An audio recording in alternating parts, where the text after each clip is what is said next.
Carl Sagan is here, and also, as you know him as the man who told us what was going on with all these. You were actually attached to the Jet Propulsion Lab? Yeah, I am now. Yeah. Our country has been sending out signals into space. Yeah. Have they ever been answered? Have we gotten any foreign signals back in, this kind of thing? Well, the idea of using a large radio telescope to listen to messages from space is, the time has come for that idea. And we are, in a very halting preliminary way, doing that. The sending out of signals, with one or two exceptions, we haven't done. I mean, in the sense of sending a message by radio and hoping someone will answer it, except for television. Programs like this get out into space. So this program is an interstellar message. But as far as I know, we've never heard an answer to this program. Several people have said this program is far out. You mentioned that all the different planets had different surfaces, yet you tell that only from pictures. How can you tell from pictures what the surfaces are? Well, after all, we have landed on the Earth. We've been here for quite a while, so we know what the Earth looks like from down here. We have ground truth, and we can compare it to what we see from up there. That tends to calibrate. We've been on the moon, so we can compare up there with down there. We've been on Mars. The two Viking spacecraft landed on Mars. So again, we can compare high and low. Well, with that base of experience, we think we can quite accurately understand what it's like down there from photography up there. We see things that are not all that different from here. We see things that are, say, 100 meters across, things the size of a football field. You can tell what the ground is like if you have that kind of picture from space. Just briefly, didn't somebody here on Earth concoct a duplicate of the moon's surface before we got there? Yeah, Tommy Gold of Cornell. And he used cement? Cement, hairspray, and charcoal. And he actually, and then they brought the rocks back. Well, the moon is not made of cement, hairspray, and charcoal, but he was able accurately from remote observations to reconstruct a surface which had many of the properties of the lunar surface, the properties he was trying to match. But he never proposed that there was a lot of hairspray on the moon. And Alberto Culver didn't get to the moon before we did. This is Voyager. Just give us a brief walk down on this. Now, this is in transit now. That's right. And will be infinitely? Forever. Forever this thing is going to be... On its way out of the solar system. That's a killer. It's our just third and fourth interstellar spaceships. These are the earliest generation of robots. They don't look like a human being, but they don't have to. They have their own job to do. And they have a set of computers in here, which are reasonably smart, have a long list of stupid things not to do in their memories. This is an enormous radio telescope which gets instructions from the Earth and sends all of the data. All the pictures were sent back by radio from this antenna. Yeah. This big boom has a little instrument at the end of it to measure magnetic fields. Here are the cameras and some other scientific instruments over here. The pyrotechnics, or rockets, are down here. Another set of scientific instruments over here. Where's the solar panels?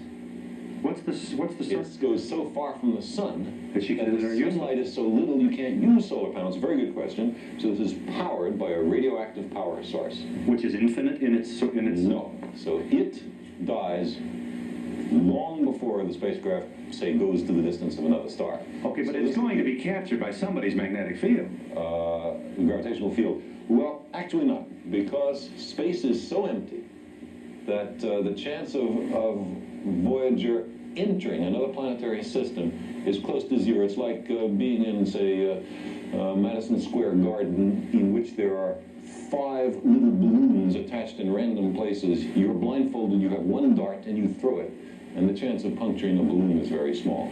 Space is very empty. Yes, except that your Madison Square Garden analogy does not account for the time that this thing's going to be. No, it'll be a very slow dart. This spacecraft will take about 40,000 years to go the distance to the nearest star. But of course, it's not headed towards the nearest star. And it's the fastest object ever launched by mankind. The fastest thing we've ever launched takes 40,000 years to go to the nearest other star. That little twinkly thing we see at night, it's going to take it 40,000 years to get to one of those light sources. The nearest. Nearest. If it were headed towards it, but it isn't. How long did it take the light from that nearest star to get to Earth? Just 4.5 years at the speed of light, which is 186,000 miles every second. All right.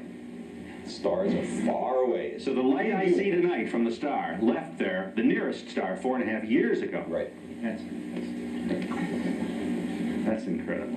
You must really enjoy your work. It's terrific. What could be more interesting than the whole universe we live in? Yeah. You said that the pictures were 2 weeks old. I was wondering how fast do you get them and where do you get them from? Is it from a space center or where? The pictures come back transmitted by this radio telescope at the speed of light. Jupiter is sufficiently far from the Earth that even at the speed of light it takes a couple of hours, something like that, to come back. Comes back to a big radio telescope on the Earth. That information is then sent via Earth satellite to a smaller radio telescope. It's then carried by land lines to the Jet Propulsion Laboratory in Pasadena, California, where hard copies, the photographs I showed you, are prepared. One more question we have to break here. What's the shelf life of this thing in terms of its usefulness to man, its communication capacity? Well, it is limited by the power supply. Right. And so the power supply will probably fade in 10 years, say, something like that. So we will see then the electronic death of Voyager in our lifetime. we certainly will. Will we be able to? I see. Nothing then. It won't be ascending anything. But before that, both spacecraft will fly through the system of Saturn and its rings and its moons, which should be much more interesting still than the Jupiter system. Yeah. And then one of them will fly by the planet Uranus, Yeah. which is an extremely different kind of world. So actually, the next step then in astronomical exploration will be longer power sources. They already exist. It's just a question of spending the right amount of money to have such things last longer. So the general situation is our technological capabilities are amazingly powerful, but what we don't have is the money to utilize them for this purpose. You've got a recording in there in which you helped decide what would go in. Have you got a Beethoven? Two Beethovens. Two Beethovens? Is there a Beatles? No. All four Beatles gave their permission, but the holding company that owns the copyright did not give permission. So you couldn't put the Beatles on the spacecraft, huh? We wanted to put Here Comes the Sun. We thought that would be a surprise.